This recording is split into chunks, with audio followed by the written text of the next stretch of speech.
हमें चलना है और संभलना है। मंजिल के लिए प्रतिपल बिना रुकावट आगे बढ़ना है। अडिग हौसलों का साथ लेकर, मन में दृढ़ विश्वास लेकर हमें चलना है और संभलना है। कोविड-19 जन जागृति पर आधारित आकाशवाणी रामपुर की इस विशेष प्रस्तुति में आपका स्वागत है।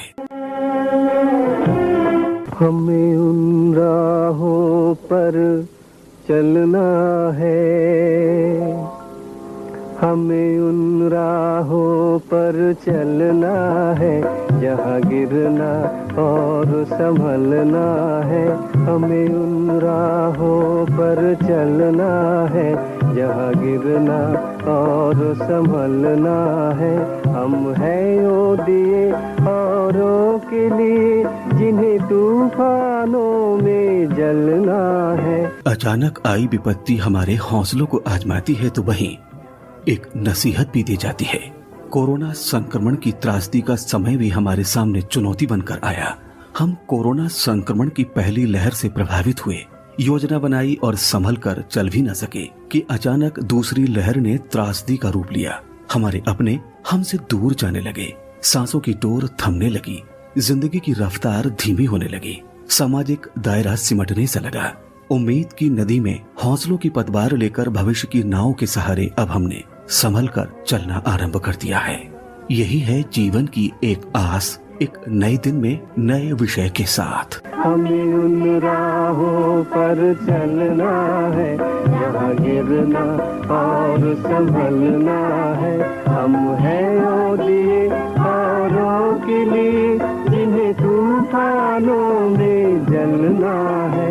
हमें उन राहों पर चलना है, जहाँ गिरना और संभलना है।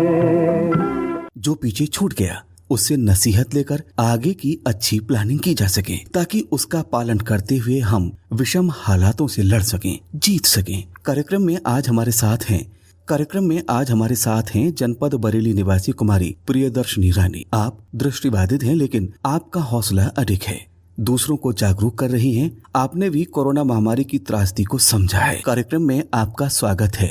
धन्यवाद। कोरोना काल की इस त्रासदी पर हम आपसे बातचीत करेंगे, लेकिन सबसे पहले आप हमारे श्रोताओं को अपना परिचय दें, जिसके उपरांत आपसे अन्य बिंदुओं पर बातचीत की जा सके। मैं कुमारी प्रियदर्शनी रानी, दृष्टिबाधित, बरेली उत्तर प्रदेश से हूँ। मैं जन्म से ही ब्लाइंड हूँ और यहाँ पे स्कूल न होने के कारण मेरी पढ़ाई नहीं हो सकी, लेकिन मैंने NIVA देहरादून से प्रशिक्षण प्राप्त किया। ब्रेल लिपि मुझे बहुत अच्छी आती है, मैं पढ़ सकती हूँ, लिख सकती हूँ और मैंने दृष्टिबाधित बच्चों के लिए पढ़ाया भी है। कोरोना काल को आपने मन की आंखों से किस तरह अनुभव किया? कोरोना आया था तब किसी को नहीं मालूम था कि ये इतनी बड़ी त्रासदी है कि पूरा दुनिया संकट में पड़ जाएगी। और जब हमारे यहाँ 500 केस ही केवल हुए थे, तभी 100% प्रधानमंत्री महोदय को लॉकडाउन लेना पड़ा था।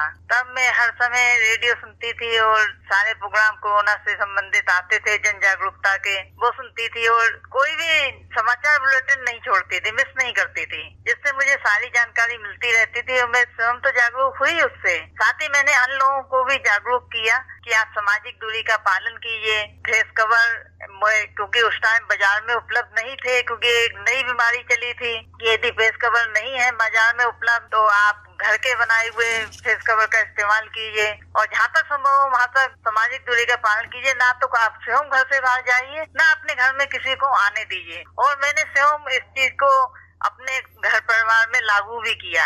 किसी को ना तो हमने अपने किसी मेहमान को घर में आने दिया, सबको मना कर दिया आने के लिए, और ना ही हम किसी के घर गए। यहाँ तक कि अभी पिछले दिनों मेरे बहुत प्रिय मौसा जी थे बदायूं में, उनका निधन हो गया। उनके मित्रों पे भी हम लोग नहीं गए, इसलिए नहीं गए कि हमें कोरोना की चेन को तोड़ना था, किसी हालत में कोरोना को फैलने नहीं देना था। क्योंकि अगर कोई एक भी पहुंच जाता वहाँ तो बहुत सारे लोगों को कोरोना हो जाता। तो हमने इस गाइडलाइन का पालन किया कि 20 लोगों से अधिक मित्रों में नहीं शामिल होने चाहिए, और हम लोग तो नहीं गए। और दूसरे लोग जो जाने वाले थे उनको भी मना किया कि आप लोग मत जाइए, क्योंकि कोरोना फैल सकता है अधिक लोगों के इकट्ठा होने से और भीड़ जुटाने से। हम सबको दुख है उनके जाने का, लेकिन वो तो वापस नहीं आ सकते, लेकिन जो हम सब लोग हैं उन सबके जीवन को हमें बचाना है। तो इसलिए जो है मैं सबसे यही कहना चाहूंगी कि मेरे ने जो किया वो उसका अनुसरण सब लोग करें, खुशी में भी कम से कम शामिल हो और दुख में भी कम से कम शामिल हो। प्रियदर्शनी जी, एक अहम सवाल, आप बहुत हिम्मत और हौसले के साथ आगे बढ़ रही हैं अपने आप को अपडेट रखने के लिए, क्योंकि आप अखबार नहीं पढ़ सकती हैं और टेलीविजन पर भी जो खबरें आती हैं उसमें ऑडियो के साथ विजुअल जो पार्ट होता है, तो आप अपने आप को इस दौर में किस तरह से अपडेट रखती रही? मैं रेडियो के प्रोग्राम बचपन से ही सुनती रही हूँ और जब लॉकडाउन लगा प्रोग्रामों को चलाया जा रहा था और ज्यादातर फिल्म संगीत ही चल रहा था, तो जो है मैंने ज्यादातर न्यूज सुनी और जो विविध भारती के जन जागरूकता के प्रोग्राम थे कोरोना के, वो सुने। ये पहले टाइम की बात है, कोरोना शुरू ही हुआ था। और मैंने एक काम और किया इस दौरान, जब लॉकडाउन लगा था तो मेरे घर में खरंजा लगा था, मैंने उस खरंजे को निकाल के एक किचन गार्डन तैयार किया और उसमें सब्जियां लगाई कि कोरोना काल में हम स्वयं सब्जियां उगाएंगे भी और खाएंगे भी, और यदि ज्यादा पैदा हो गई तो अपने पड़ोसियों को भी खिलाएंगे। बहुत मेहनत का काम था ये, मैंने स्वयं ईंटें निकाली, देख नहीं पा रही थी उसके बाद भी, और ईंटें निकाल के उस जगह को गट्टा निकाल के वैसे योग बनाया कि उसमें सब्जियां लगाई जा सके। तो मैंने भिंडी, लौकी, तुरई, पालक, ये सब चीजें लगाई और कोरोना काल में स्वयं खाई भी और खिलाई भी। प्रियदर्शनी जी, कार्यक्रम का सफर अभी जारी है, क्यों न एक मोटिवेशनल सॉन्ग सुन लिया जाए।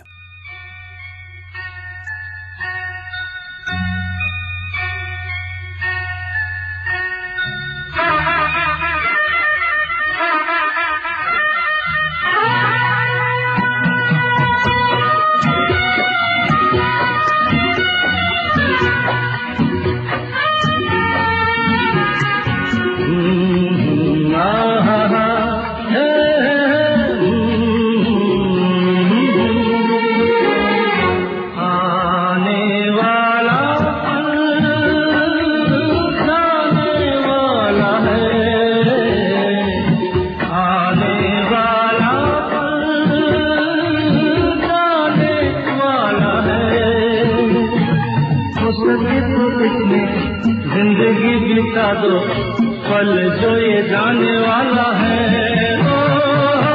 आने वाला पल जाने वाला है। हो सके तो इसमें जिंदगी बिता दो पल जो ये जाने वाला है।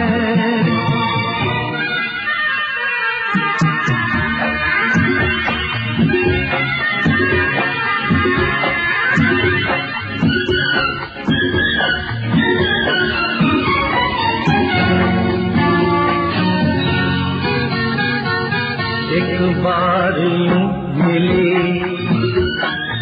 मासूम सी गली, एक बार यूं मिली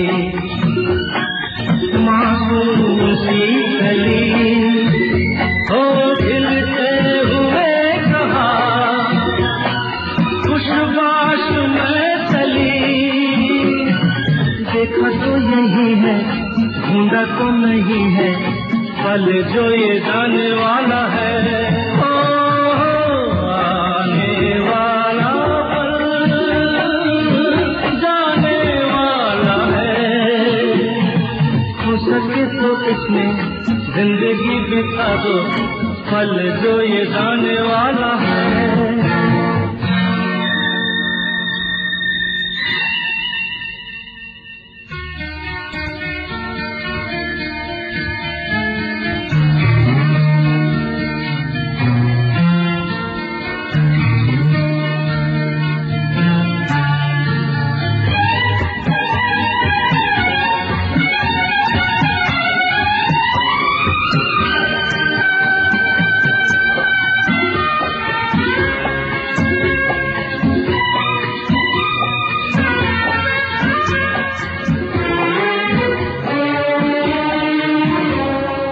एक बार वक्त से लम्हा गिरा कहीं, एक बार वक्त से लम्हा गिरा कहीं, वहाँ दास्तां मिली लम्हा कहीं नहीं, थोड़ा सा हंसा के थोड़ा सा रुला के पल ये भी जाने वाला है।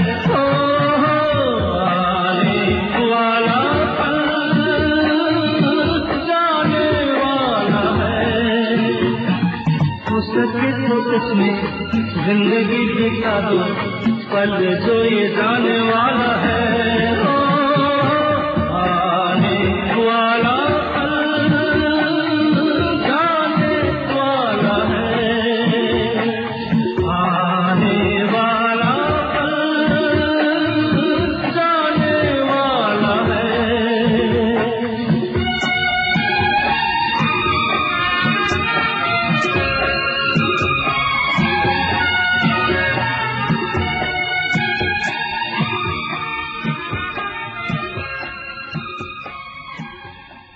कार्यक्रम में एक बार फिर आपका स्वागत है और इस वक्त हम बात कर रहे हैं जनपद बरेली निवासी कुमारी प्रियदर्शनी रानी जी से। प्रियदर्शनी जी, हमें ऐसे कौन से प्रयास करने चाहिए ताकि इस तरह की त्रासदी का हमें फिर सामना न करना पड़े?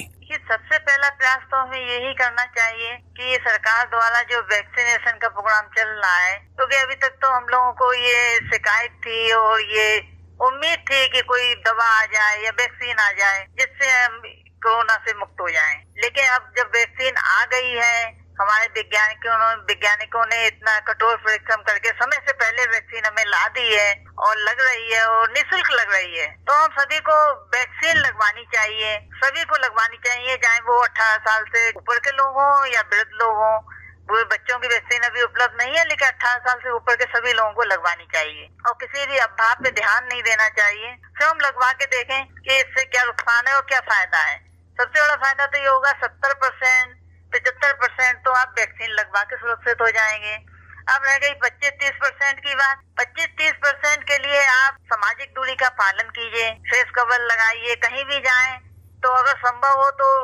इस समय उमस बहुत पड़ रही है, बात मानते हैं, लेकिन जीवन का मूल बहुत ज्यादा है, इसलिए 2 अगर फेस कवर लगा के जाएंगे तो ज्यादा अच्छा लगेगा। और एक दिशा में जाने वाले सभी चीजों की एक लिस्ट बना लीजिए और एक ही बार में आप जो है सारे काम निपटा लीजिए और बार बार बाजार मत जाइए, क्योंकि यदि आप बार बार बाजार जाएंगे तो अगर एक भी संक्रमित जना आपको मिल गया तो आप तो संक्रमित हो ही जाएंगे, आपका पूरा परिवार संक्रमित हो जाएगा। और जब तक आपको पता लगेगा इस बात का कि आप संक्रमित हो गए हैं या आपके परिवार में कोई प्रॉब्लम आई है, जब तक आपके माध्यम से और बहुत सारे लोग आपके अड़ोसी पड़ोसी संक्रमित हो जाएंगे।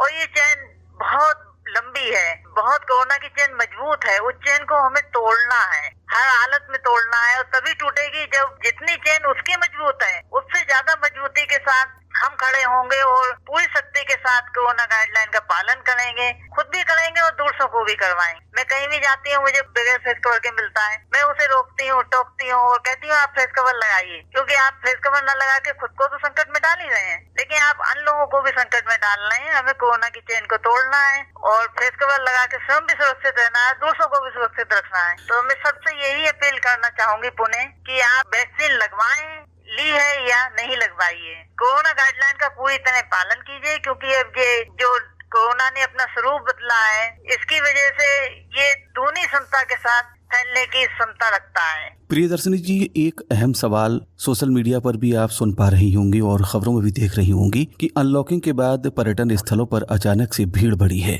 ऐसे लोगों से आप क्या कहना चाहेंगी? बहुत ज्यादा भीड़ बढ़ी है। मैं सुन रही हूँ कि होटल सारे फुल चल रहे हैं, लोग बाहर पे सैर सपाटे के लिए जा रहे हैं। उन सबसे मेरी हाथ जोड़ के प्रार्थना है कि कृपया करके वो सैर सपाटे के लिए ना जाएं। यदि वो सैर सपाटे के लिए जाएंगे तो हमने जो सेकेंड लहर आई थी कोरोना की, उसमें बहुत सारी जानें हमारी चली गई, बहुत कीमती जानें चली गई। जिन लोगों की हमारे देश को जरूरत थी, बच्चों के लिए माता पिता की जरूरत थी, उन लोगों को हमने खो दिया। तो ऐसी कंडीशन दोबारा नहीं आए, हमें हर हालत में तीसरी लहर को आने से रोकना है। तीसरी लहर को आने से हम तभी रोक पाएंगे जब हम होटल फुल ना करें, क्योंकि हम पहले तो होटल फुल करेंगे, उसके बाद हॉस्पिटल फुल करेंगे और उसका परिणाम ये निकलेगा कि सेकंड लहर में बेड नहीं, अस्पताल नहीं, डॉक्टर नहीं जैसी स्थिति जो पैदा हुई वो तीसरी लहर में पैदा ना हो, कि ऑक्सीजन नहीं मिल पा रही है, ये सब कंडीशन दोबारा पैदा ना हो। इन सब चीजों को हमें रोकना है और वो तभी रुकेगी जब हम सब मिलके प्रयास करेंगे। किसी एक से ये काम नहीं चलेगा, हम सबको एक साथ ये प्रयास करना है कि हमें कोरोना की चेन को तोड़ना है और कोरोना की तीसरी लहर को हर कीमत पे आने से रोकना है। क्योंकि ये जो डेल्टा प्लस आया है, कोरोना ने जो अपना स्वरूप बदला है, इसकी क्षमता बहुत ज्यादा है फैलने की, दूनी क्षमता है। अगर इसकी दूनी क्षमता है फैलने की तो हमें 3 गुनी क्षमता के साथ इसको रोकना है और कोरोना को रोक पाएंगे तो पहले जो जिंदगी हम जीते थे वो जिंदगी को पुनः जी पाएं। प्रियदर्शनी जी, चलते चलते एक सवाल, आकाशवाणी रामपुर के कार्यक्रम आपको कैसे लग रहे हैं? कार्यक्रम आकाशवाणी रामपुर के बहुत अच्छे हैं। हेल्प डेस्क प्रोग्राम आपका आया था और कामयाबी के गवाह आया था, ये सब प्रोग्राम बहुत अच्छे थे। ये प्रोग्राम जो अभी जो चल रहा है ये भी बहुत अच्छा चल रहा है और आपने इस पिछले 1.25 साल में जन जागरूकता के प्रोग्राम बहुत सारे चलाए हैं और बहुत उपयोगी रहे हैं। उससे लोग जागरूक भी हुए हैं और कहीं न कहीं कोरोना के केस बढ़ने से भी ऑल इंडिया रेडियो ने रोका है और ऐसे ही प्रयास जारी रखिएगा जिससे तीसरी लहर को आने से रोका जा सके और हम सबके सहयोग से और प्रयास से ही ये तीसरी लहर को रोका जा सकता है। और बच्चों के लिए विशेष रूप से ध्यान रखें, बच्चों को घर से बाहर ना जाने दें, पार्कों में ना खेलने भेजें, क्योंकि तीसरी लहर में बच्चों को समझा जा रहा है कि ज्यादा खतरा है और अगर बच्चे सुरक्षित होंगे तो हमारा देश सुरक्षित होगा। बच्चे देश का भविष्य हैं, उन सबको हमें बचा के रखना है और एक एक जान की कीमत है, बच्चा हो या बूढ़ा हो, हम सभी को एक दूसरे को बचाना है। प्रियदर्शनी जी, कार्यक्रम से जुड़ने के लिए और बेहतर जानकारी के लिए आपको बहुत बहुत शुक्रिया, बहुत बहुत आभार। आकाशवाणी रामपुर की मैं शुक्रिया अदा करना चाहूंगी कि उन्होंने मुझे अवसर दिया अपने विचार रखने के लिए, अवसर देने के लिए आपका बहुत बहुत शुक्रिया, धन्यवाद। श्रोताओं, अभी हम आपकी मुलाकात करवा रहे थे जनपद बरेली निवासी कुमारी प्रियदर्शनी रानी जी से। हमें उन राहों पर चलना है, यहाँ गिरना और संभलना है। हम हैं वो दिए औरों के लिए जिन्हें तूफानों में जलना है। हमें उन राहों पर चलना है, यहाँ गिरना और संभलना है। ये वक्त है संभलने का, उठ खड़े होकर नए अंदाज में चलने का। कठिन घड़ी है, मुश्किल बड़ी है। कोरोना वायरस की पहली और दूसरी लहर की त्रासदी का हमने सामना किया है। कोरोना वायरस की तीसरी लहर से हम सभी सुरक्षित रहें, इस तरह के प्रयास हमें करने हैं। कोविड गाइडलाइन का पालन करना है, मास्क का प्रयोग करना है, सोशल डिस्टेंस को मेंटेन रखना है, ना तो भीड़ वाली जगह जाना है और ना ही भीड़ का हिस्सा बनना है। सफाई, दवाई और कड़ाई, तभी जीतेंगे हम कोरोना से लड़ाई। कोविड-19 जन जागृति पर आधारित आकाशवाणी रामपुर की इस विशेष प्रस्तुति में आज का सफर बस यहीं तक। आकाश से आती है ये सदा, हम आए अगर तो जीना जला। आकाश से आती है ये सदा, हम आए अगर तो जीना जला। कभी हम है यहाँ, कभी है खुशियाँ, हर हाल में हमको पलना है। हमें उन राहों पर चलना है, यहाँ गिरना और संभलना है। हम हैं वो दिए औरों के लिए जिन्हें तूफानों में जलना है। हमें उन राहों पर चलना है।